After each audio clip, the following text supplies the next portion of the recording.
முடியாது போடாவா. ஏய் கௌரமா இறங்கி வர்றியா? இந்த தொழிலை விட்டா எனக்கு வேற என்ன தொழில் தெரியும்? கேட்க மாட்டேனியா?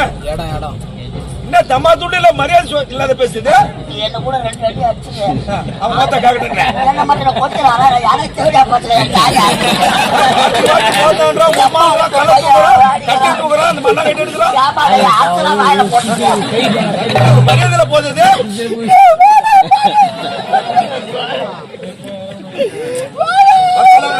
பட்டத்து வச்சிக்கிறோம் சொல்றானே. வருஷம் வச்சிக்கிறோம். வாடா. என்ன வரமே போடா எதுக்கு தண்ணி வேணும்யா? இதே வேஸ்ட். நாடகம் அரைச்சு வேஸ்டா? சுத்த வேஸ்ட். டேய் 5 மாசத்துக்கு முன்னாடி வந்த வாசி பஸ்ல நாவு போய் வித்துங்க.